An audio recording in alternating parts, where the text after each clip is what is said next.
उसने हमारे जीवनों में दिखाया कि आज के दिन फिर से हम उसकी महिमा आराधना स्तुति के लिए बैठ सके, इकट्ठा हो सके। थोड़ी देर उसके वचन पर हम मनन करेंगे, विचार करेंगे और सीखने और समझने का प्रयास करेंगे कि प्रभु का वचन जो है हमारे से आज क्या कहना चाहता है, क्या बातचीत करना चाहता है, इस वचन के द्वारा हमें समझाना चाहता है। मैं समझता हूँ आज के विषय के रूप में आश्वासन जो है परमेश्वर का, परमेश्वर की जो तसल्ली है हमारे लिए, वो विषय आज का हमें लेना है। और उस विषय पे हमें कि परमेश्वर का क्या आश्वासन है, क्या तसल्ली है, क्या दिलासा उसने अपने लोगों को दिया है, उसको ग्रहण करने वाले लोगों को दिया है, उसके बारे में हम वचन में से अध्ययन करेंगे, मनन करेंगे। इसके बारे में जैसा हमने पढ़ा हबक्कुक नबी की पुस्तक के अंदर से दूसरे अध्याय में से, और लूका रचित सुसमाचार का 17 अध्याय हमने पढ़ा 20 से 37 आयत तक। इन दोनों जगहों पर जो है परमेश्वर की समझाइश है, परमेश्वर का उत्तर है जो लोग हमारे को उसने दिया है सीखने समझने के लिए। और यहाँ से हम देखेंगे कि परमेश्वर जो धीरज धर के बैठा हुआ है, जो न्याय उसका होना है, उसमें हम किस तरह तसल्ली पा सकते हैं और पाएंगे, क्योंकि उसका आश्वासन जो है, उसका जो वादा है वो अधूरा वादा नहीं है, वो झूठा वादा नहीं है, वो झूठा आश्वासन नहीं है, वो सच्चा और खरा आश्वासन है हमारे लिए। हमें विश्वास करना चाहिए उसके ऊपर।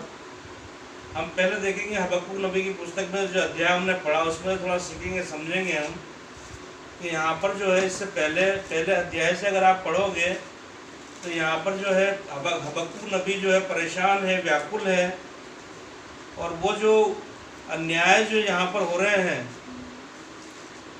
परमेश्वर की प्रजा के ऊपर, अन्याय तो नहीं कहना चाहिए, जो दंड आ रहा है परमेश्वर की इच्छा के अनुसार ही, जो अशूरियों के द्वारा जो दंड परमेश्वर की प्रजा के ऊपर आ रहा है, उसकी वजह से हबक्कुक नबी विचलित है, परेशानी में है। और वो भविष्यवाणी कर रहा है, वो पूछ रहा है मन के अंदर के यहाँ पर, हे यहोवा कब तक तेरी दुहाई देता रहूँगा और तू न सुनेगा? मैं कब तक तेरे सम्मुख उपद्रव चिल्लाता रहूँगा? क्या तू उद्धार नहीं करेगा? तू मुझे अनर्थ काम क्यों दिखाता है? क्या कारण है कि तू उत्पात को देखता ही रहता है? मेरे सामने लूटपाट और उपद्रव होते रहते हैं और झगड़ा हुआ करता है और वाद विवाद बढ़ता जाता है, इसलिए व्यवस्था ढीली हो गई और न्याय कभी नहीं प्रकट होता। दुष्ट लोग धर्मी को घेर लेते हैं, इसलिए न्याय का खून हो रहा है। यहाँ पर ये व्यथा है हबक्कुक नबी की, जो उसने वो देखी है परमेश्वर के लोगों पर जो अत्याचार हुए हैं। हम सब जानते हैं कि उनके गुनाहों, अपराधों, पापों के कारण ही परमेश्वर का वो दंड था, क्योंकि परमेश्वर का वचन हमें बताता है कि परमेश्वर किसी का पक्षपात नहीं करता। तो यहाँ पर ये हबक्कुक नबी व्याकुल है और ये परमेश्वर से प्रश्न कर रहा है कि कब तक ये होता रहेगा? तू तो अन्याय को देख ही नहीं सकता, तू तो किसी भी अपराध को देख ही नहीं सकता, फिर ये तेरे सामने कैसे ये अपराध हो रहे हैं, कैसे अन्याय हो रहे हैं? तो यहाँ पर परमेश्वर का जो आश्वासन हबक्कुक नबी को है वो हमने पढ़ाया अध्याय दूसरे अध्याय में जो है परमेश्वर ने जो उत्तर दिया है उसको, उसके बारे में यहाँ पर है कि तू देखता रहे, तो तसल्ली रख इस बात की। वो तसल्ली और आश्वासन परमेश्वर ने यहाँ पर दिया है। परमेश्वर यहाँ पर कह रहे हैं मैं अपने पैरों पर खड़ा रहूँगा और गुम्मट पर चढ़कर ठहरा रहूँगा और ताकता रहूँगा कि मुझसे वह क्या कहेगा। मैं अपने दिए हुए उलाहने के विषय में उत्तर दूंगा। यहोवा ने मुझसे कहा, दर्शन की बातें लिख दे, वरन पटियाओं पर साफ साफ लिख दे कि दौड़ते हुए भी वे सहज से पढ़ी जाएं। क्या दर्शन की बातें हैं जो लिखने के लिए कहा हबक्कुक नबी से परमेश्वर ने? क्योंकि इस दर्शन की बात नियत समय में पूरी होने वाली है, वरन इसके पूरे होने के समय वेग से आता है। इसमें धोखा ना होगा, चाहे इसमें विलम्ब भी हो तो भी उसकी बाट जोते रहना, क्योंकि वह निश्चय पूरी होगी और उसमें देर न होगी। तू तसल्ली रख, तू देखता रहे, और उन बातों को जो मैं तुझे बताता हूँ पट्टिया पे लिख ले, और इस तरह से लिख के वो दौड़ते हुए पढ़ी जाए। क्योंकि मैंने जो कहा है, जो मैंने बात की है, वो नियत समय पर पूरी होगी, चाहे उसके आने में विलम्ब हो, चाहे उसके आने में देरी हो, चाहे मेरे न्याय के होने में देरी हो, तो भी ऐसा नहीं है कि वो टल जाएगा, वो होना ही है और वो होगा। तेरे को जो ये व्याकुल है तेरा मन इस बात को देखते हुए कि अपराधी लोग जो खुद गुनहगार हैं वो तेरी प्रजा के ऊपर इस तरह का उपद्रव मचा रहे हैं, लूटपाट मचा रहे हैं, उनकी हत्या कर रहे हैं, और उन लोगों के बारे में जिनका जिक्र वो कर रहा है हबक्कुक नबी, उन लोगों ने पूरी पृथ्वी कई देशों को लूटा है, पूरे कई निर्दोषों का खून बहाया है, तो वो कैसे फल फूल रहे हैं, वो कैसे पनप पा रहे हैं, ये हम अपने आस पड़ोस में, हमारे इस जीवन में भी देख सकते हैं। इस चीज़ को, इस बात को महसूस कर सकते हैं, और हम भी व्याकुल और दुखी होते हैं इस बात से। मगर परमेश्वर का वचन ये कहता है कि हमें व्याकुल और दुखी नहीं होना चाहिए। उसका आश्वासन जो है, उसका जो आश्वासन है वो सबसे बड़ा है, महत्वपूर्ण है, वो विश्वास योग्य है। वो झूठा आश्वासन उसने कभी नहीं दिया। जो बात उसने कही है वो पूरी हुई है वचन के अनुसार। जो उसने वादा किया है वो उसने पूरा किया है। तो हमें उस विश्वास को धर के बैठना चाहिए। लिखा हुआ है वचन के अंदर कि जो आंसू बहाते हुए बोते हैं वो जय जयकार करते हुए लौटने पाएंगे।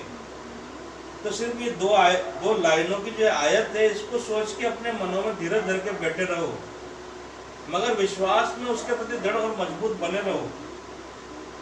ये नहीं है कि दूसरों को देख करके कि ये तो अन्याय करता है, ये तो ये करता है, फिर भी फल फूल रहा है, ये जो है परमेश्वर के ऊपर विश्वास नहीं करता, फिर भी फल फूल रहा है, और हमारे स्थिति से इसकी स्थिति बेहतर है। ये सारी बातें जो तुम्हारे सामने होती है और तुम्हारे मन व्याकुल होते हैं, इन बातों को सोच सोच करके उस व्याकुलता को अपने मन से दूर करो। परमेश्वर का वचन आपको दिलासा और तसल्ली देता है कि वो न्याय का दिन प्रकट होगा, चाहे उसमें विलम्ब भी हो जाए, चाहे उसमें विलम्ब भी हो जाए, मगर फिर भी वो उसे मैं पूरा करूँगा। मैं अपने गुम्मट पे से निहार रहा हूँ अभी। यहोवा की दृष्टि पृथ्वी पे चारों ओर फिरती है, वो हरेक के काम परखता है, हरेक के काम जांचता है, जानता है। आप ये मत समझिए कि उससे किसी के बुरे काम छिपे हुए हैं या हमारे बुरे काम छिपे हुए हैं, या कोई भी ऐसे घृणित काम या जो भी ऐसे पाप दुनिया में होते हैं वो उससे छुपे हुए हैं। आप ये मत सोचो अपने मन में और व्याकुल मत हो। यहाँ पर वो परमेश्वर हबक्कुक नबी को ये कह रहा है कि मैं जो बातें कह रहा हूँ उसको लिख ले और लोगों को सुनाना, और वो इस तरह से लिख के दौड़ते हुए भी उनको पढ़ा जा सके, इतनी साफ साफ शब्दों में उसको लिख ले। यानी कि ये मेरी प्रतिज्ञा है, ये मेरी आज्ञा है जिसे मैं पूरा करूँगा, और उसको इस तरह से लिख कि सबको दिखाई पड़े, वो सबको दिखाई दे जाए वो, क्योंकि उसमें बिल्कुल भी झूठ नहीं है, उसको मैं पूरा करूँगा। तो तसल्ली और सब्र रख। यहाँ पर जो लिखा हुआ है वचन, दाख मधु से धोखा होता है, अहंकारी पुरुष घर में नहीं रहता, और उसकी लालसा अधोलोक के समान पूरी नहीं होती, और मृत्यु के समान उसका पेट नहीं बढ़ता। वो सब जातियों को अपने पास खींच लेता है और सब देशों के लोगों को अपने पास इकट्ठे कर रखता है। ये मैं उसकी सब्र देख रहा हूँ अभी। मैंने ही उसको उबारा था तुम्हारे प्रति, मैंने ही उसको उबारा था तुम्हारे खिलाफ में। हबक्कुक नबी जो है, ये हबक्कुक नबी यहाँ पर हम अगर पढ़ते हैं इनके बारे में, तो ये यशाया नबी के समकालीन भविष्यवक्ता थे 7वीं सदी में, यानी कि यशाया नबी के जस्ट बाद ही भविष्यवाणी करने लगे थे हबक्कुक नबी।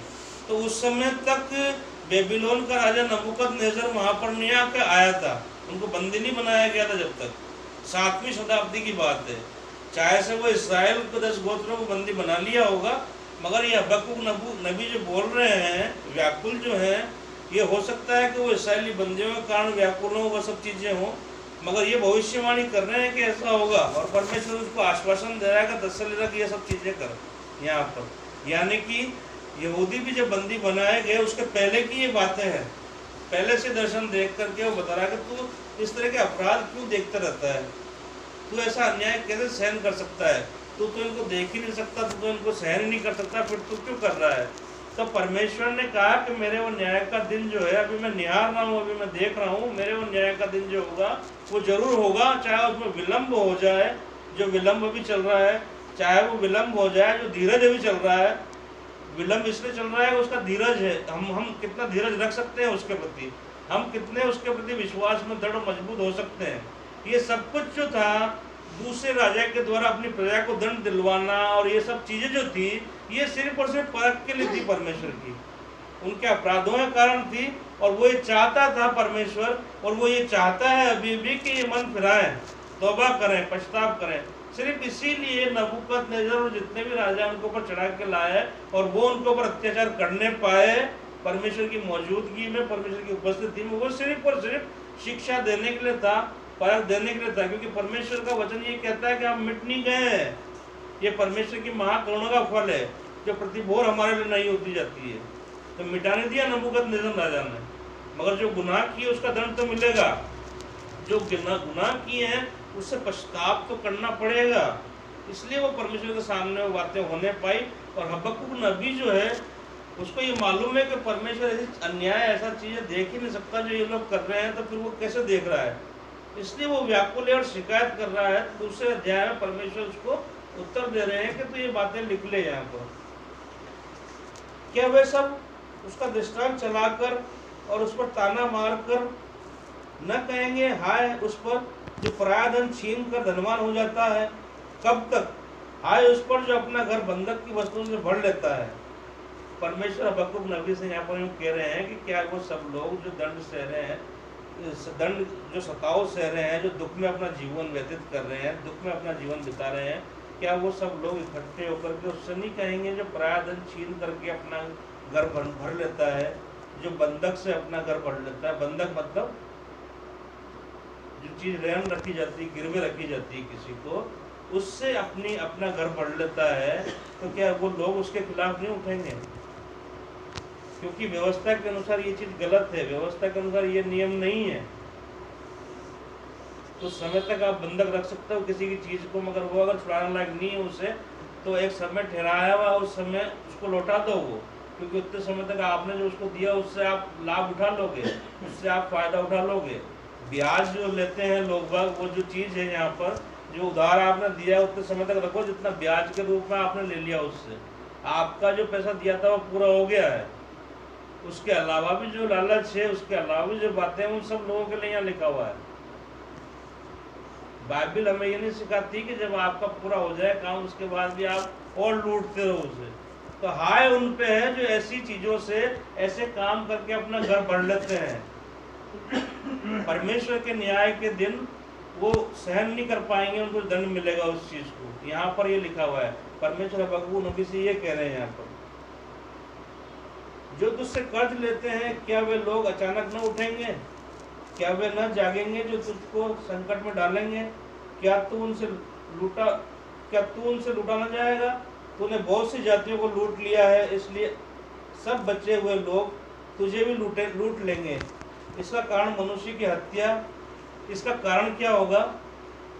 इसका कारण ये है कि तूने मनुष्यों की हत्या की है, तूने उन पे अन्याय किया है, तूने उनके ऊपर उपद्रव किया है। मैंने तेरे को अवसर दिया था, मैंने तेरे को मौका दिया था, मैंने ही तेरे को उभारा था कि तू ये सारे काम कर, ये सब चीज़ें कर, मगर तूने उस काम को मेरी मर्जी के अनुसार नहीं किया है। नबूकदनेस्सर राजा, तूने मेरे उस काम को मेरी मर्जी के अनुसार नहीं किया, तूने अन्याय के साथ उस काम को किया है, तूने जलीलता के साथ उस काम को किया है। तो उन सब का बदला तुझे चुकाना पड़ेगा, उन सब का बदला तुझे देना पड़ेगा। यहाँ पर ये बताना चाह रहे हैं परमेश्वर हबक्कुक नबी के द्वारा हमारे को। तो हमें जो आश्वासन दिया गया है उस पर हमें विश्वास रखना है और उस पर हमें धीरज धरना है, क्योंकि यहाँ पर अंतिम आयत में जो है परमेश्वर ने कहा, हाय उस पर जो काठ से कहता जाग और अबोल पत्थर से कि उठ, क्या वो सिखाएगा? देखो वह सोना चांदी के मढ़ा हुआ है, परंतु उसमें आत्मा नहीं। परमेश्वर यहाँ पर उन सब लोगों के लिए कह रहे हैं जिन्होंने कल्पनाओं के ईश्वर बना लिए हैं। यहाँ पर जो है अन्याय करने वालों के लिए भी वचन है कि उनका न्याय किस तरह से मैं करूँगा, और उन सारे लोगों के लिए जो अनर्थ करते हैं दूसरे लोगों पर, उन सारे लोगों के लिए ये वचन है जो हत्याएँ करते हैं, जो अपराध करते हैं, जो अनर्थ की कमाई से अपने घर को बढ़ लेते हैं, उन सब लोगों के लिए है। और यहाँ पर उन लोगों के लिए भी है जिन्होंने अपनी कल्पनाओं से ईश्वर बना लिए हैं, अपनी कल्पनाओं से ईश्वर गढ़ लिए हैं। क्योंकि ये वचन हमारा जो है उसकी प्रथम आज्ञा ये है, परमेश्वर की ओर से दी प्रथम आज्ञा जो है वो यही है कि तू मेरे सिवा किसी और की उपासना आराधना मत करना। न तो आकाश के तारागणों की, न पृथ्वी के कोई जानवरों की, न रेंगने वालों की, न किसी की भी मूर्त तू गढ़ के मत बनाना अपने लिए। और यही जिस देश में हम रहते हैं उसके प्राचीन ग्रंथ भी ये कहते हैं इस चीज़ को। जहाँ पर हम रहते हैं वहाँ के प्राचीन ग्रंथ भी ये जो सबसे प्राचीन कहलाते हैं वो ये कहते हैं इस बात को कि ईश्वर जो परमेश्वर है वो निरंकार है, उसका कोई आकार नहीं है, उसका कोई आकार हमें नहीं बनाना चाहिए। ये लिखा हुआ है उनके वहाँ पर भी, वो भी हमें बताते हैं इस चीज़ को। तो फिर ऐसे लोगों पर जिन्होंने उसको बात को भी नहीं माना, कोई सी बात को नहीं माना और कोई कल्पनाएं करके अपने लिए बना लिए किन्हीं चीज़ों को, उनका अंजाम, उनका न्याय क्या होगा उस परमेश्वर की तरफ से, जिसने सब जगह ज्ञान दिया, सब जगह चेताया है कि मेरे बारे में तुम्हें क्या लिखना है और क्या नहीं लिखना, मेरी उपासना किस तरह से करनी है और किस तरह से नहीं करनी। तो जिस तरह से नहीं करनी उस तरह से आप कर रहे हो, जानबूझ करके ही हुआ ना ये। तो फिर जानते बीनते भी अनजान बने हो, सिर्फ मनुष्यों की बातों के लिए, मनुष्यों के लाभ के लिए। यहाँ पर 20वीं आयत ये लिखी हुई है कि खुदी हुई मूर्त में क्या लाभ देखकर बनाने वाले ने उसे खोदा है, फिर झूठ सिखाने वाली और ढली हुई मूर्त में क्या लाभ देखकर ढालने वाले ने उसको इतना भरोसा रखा है। क्या भरोसा रखा है ढालने वाले ने और बनाने वाले ने उसके ऊपर? क्या भरोसा रखा है बनाने वाले ने उस पर? सिर्फ और सिर्फ उसने ये भरोसा रखा है कि इसको मैं बेचूंगा और इससे मेरे को पैसे मिलेंगे। उसको कोई लेना देना नहीं है। मैं फिर बता दूं आप लोगों को, किसी भी महात्मा की, किसी भी ज्ञानी की, किसी विद्वान की, किसी की भी मूर्त बनाने वाले को उसके बदले में दाम के अलावा कोई मतलब नहीं उसको कि इसने क्या शिक्षाएं दी है, कितना महान था और ये कितना क्या था, उसको कोई मतलब नहीं है। वह उसको एक हुनर दिया है, उसको एक कला दी है कि वो बना सकता है अच्छी सुंदरता से, उसको पैसा चाहिए, इतना सा लाभ है। आपके और मेरे लिए उससे कोई लाभ नहीं है। जो लाभ अगर है, सांसारिक लाभ अगर है तो उसको है गढ़ने वाले को। तो इसलिए यहाँ पर परमेश्वर यूं कह रहे हैं, परंतु यहोवा अपने पवित्र मंदिर में है। यहोवा परमेश्वर जो है अपने पवित्र मंदिर में है। समस्त पृथ्वी उसके सामने शांत रहे। समस्त पृथ्वी के लोग उसके सामने शांत रहे। उसके विचार, उसकी बातें, उसका आश्वासन पे ही विश्वास रखें, भरोसा रखें और शांत बैठे रहें, चुपचाप रहें। उसके सामने बढ़ चढ़ के बातें नहीं करने लग जाएं, उसके सामने बढ़ चढ़ के ना बोलें कभी भी, उसके सामने शांत रहें। उसने सारा ज्ञान दिखा दिया है और कई प्राचीन ग्रंथ उसका ज्ञान बताते हैं, क्योंकि उसने सबको ज्ञान दिया है। रोमियो के पहले अध्याय में यही सब लिखा हुआ है कि उसने हर एक को ज्ञान दिया है, हर एक के मन में उसका ज्ञान प्रकट है, मगर फिर भी उसके ज्ञान को हटा करके वहाँ शैताना ज्ञान लाया गया और उसको परमेश्वर की तुलना में बदल डाला गया। ये परमेश्वर का ज्ञान है। तो परमेश्वर का ज्ञान जो है, परमेश्वर का आश्वासन जो है, वो कभी टल नहीं सकता। उसकी बातें जो है कभी पूरी हुए बिना रह नहीं सकती। अभी तक हमने देखा है वो एक भी पूरी हुए बिना रही नहीं है। तो ये आश्वासन हमारे लिए है।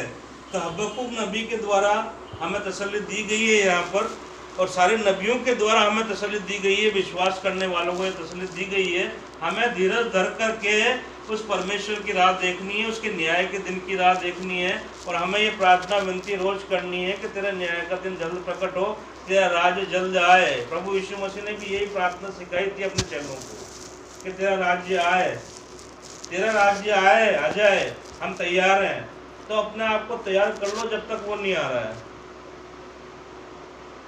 हबक्कुक नबी जो है, हबक्कुक नबी ने तो इन बातों को लिख करके खुद ने भी समझ लिया और समझाने वालों को भी समझा दिया, मगर हम अभी भी हक्के बक्के हो रहे हैं।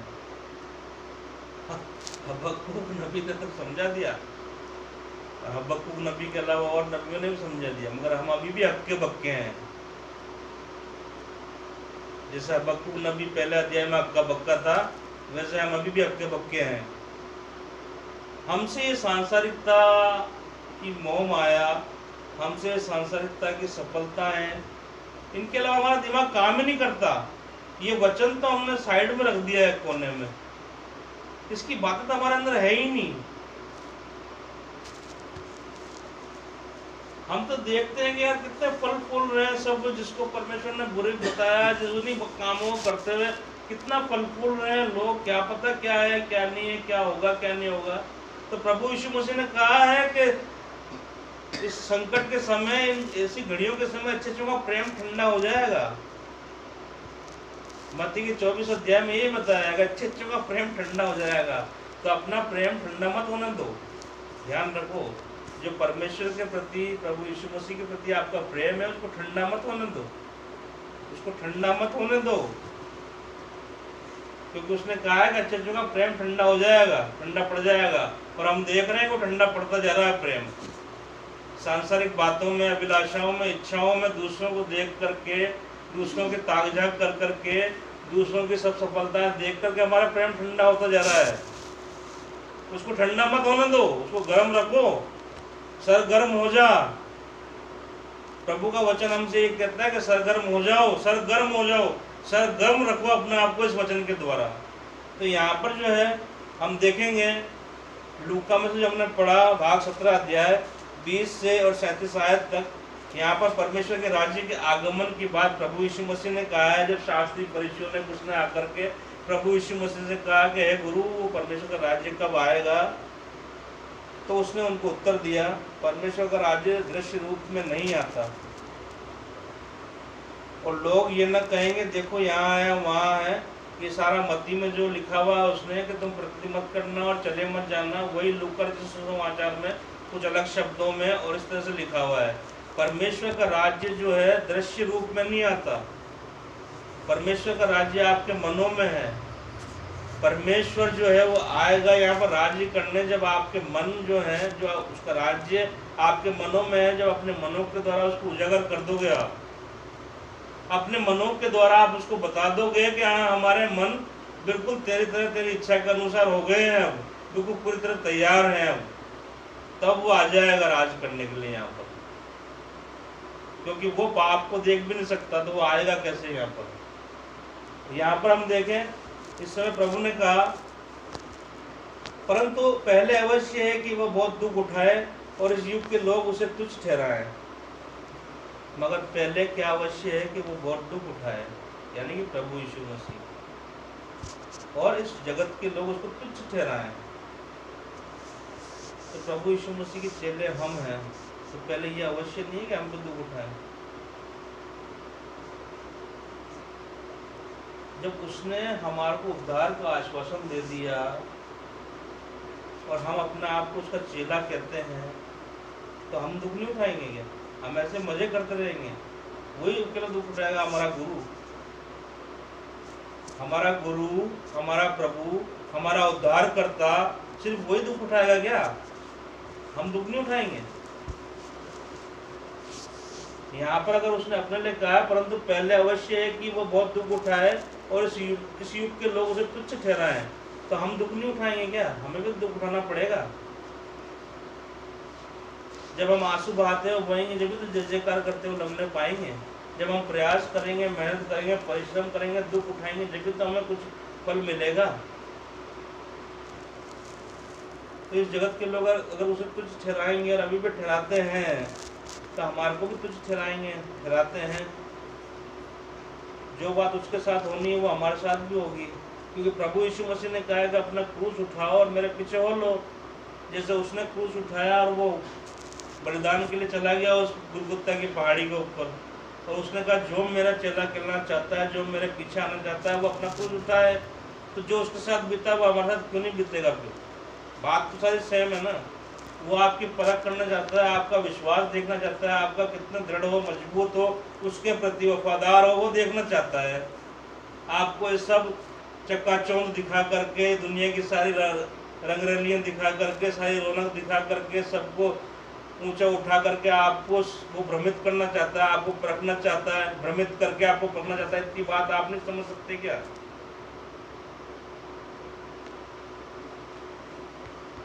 तो हमें विश्वास में दृढ़ और मजबूत रहना है। देखो जैसे नूह के दिन थे, इस वचन में प्रभु ने कहा देखो जैसे नूह के दिन थे। जैसे तुम अपने आसपास खुशियां देख रहे हो, समारोह देख रहे हो, तुम लोग वैसे समारोह नहीं कर सकते, तुम लोग वैसी खुशियां नहीं मना सकते, तुम लोग उनके जैसे काम नहीं कर सकते, तुम लोग उनके जैसा आनंद सांसारिक नहीं पा सकते। तो जैसे नूह के दिन थे, उन दिनों को याद कर लो, फिर उन दिनों को सोच लो, समझ लो, देख लो, सीख लो उनसे। ये दृष्टांत ठहरे हैं हमारे लिए। तो उस समय लोग हंसी गुल्ला करते थे, खूब रंगरलियां मना रहे थे, आओ खूब परमेश्वर के खिलाफ हो गए थे। तो वो क्या अभी नहीं है सारी चीजें? मगर नूह भी उनके साथ मिल जाता तो क्या होता फिर? नूह भी उनके साथ मिलकर के वही अच्छा ही समझ लेता, उन्हीं बातों को अच्छा समझ लेता जैसे हम समझ लेते हैं। क्या हमें भी वो चाहिए, हमें भी ऐसा करना है, हमें भी ऐसा करना है यार, कितना खुशी आती, कितना आनंद आता है इन चीजों में। अगर उस समय नूह भी ऐसा समझ लेता तो हम कहां से आते फिर? वो तो नूह को भी नहीं छोड़ता।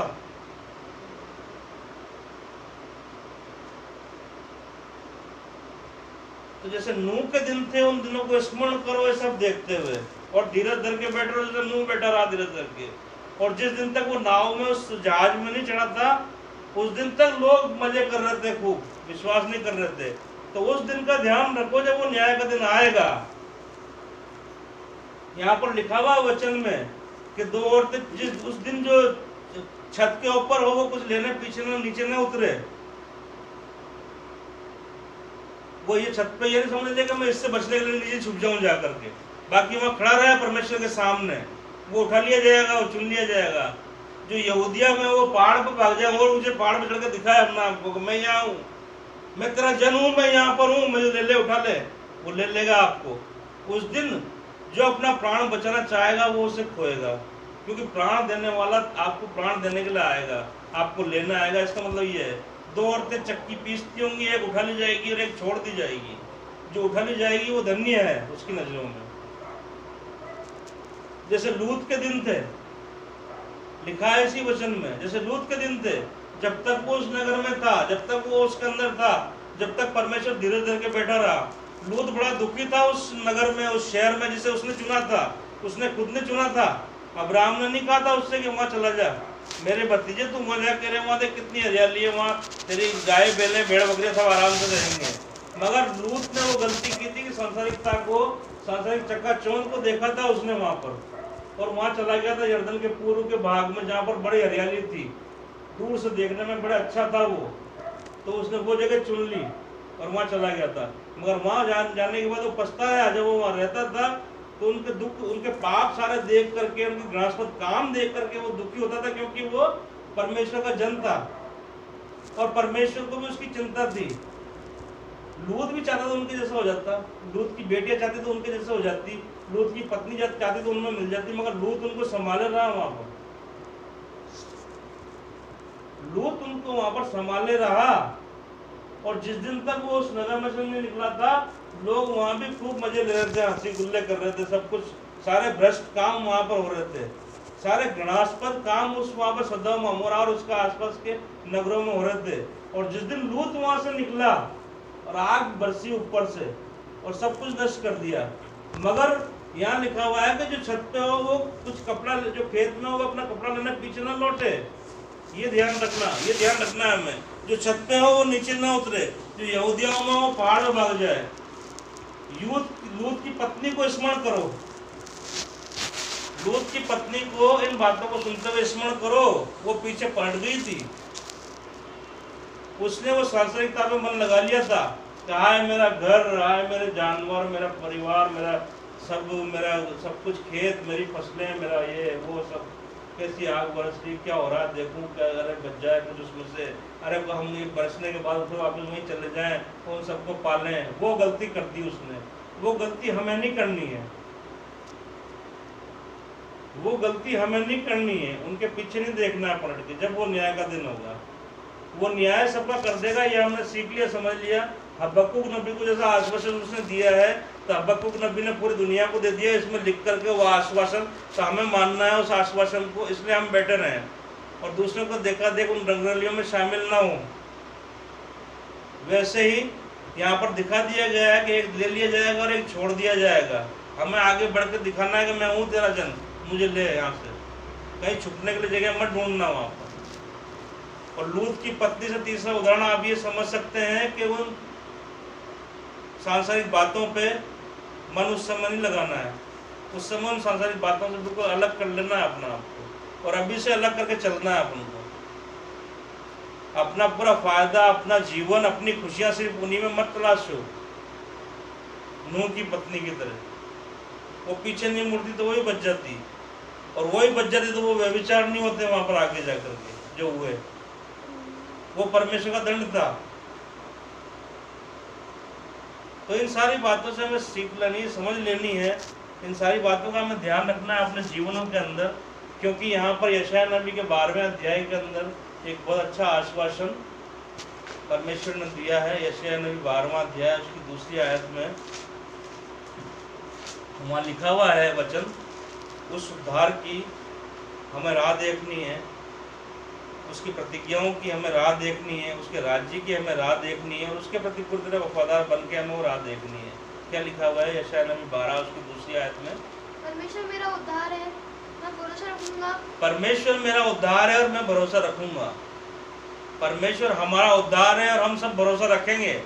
हाँ, क्या भरोसा रखेंगे? और ना थरथराऊंगा, क्योंकि ना इन संकटों को देख कर थरथराऊंगा, ना घबराऊंगा, ना व्याकुल होऊंगा, ना विचलित होऊंगा। परमेश्वर मेरा उद्धार है और मैं भरोसा रखूंगा। उसने जो आश्वासन मुझे दिया है उस पर मैं भरोसा रखूंगा।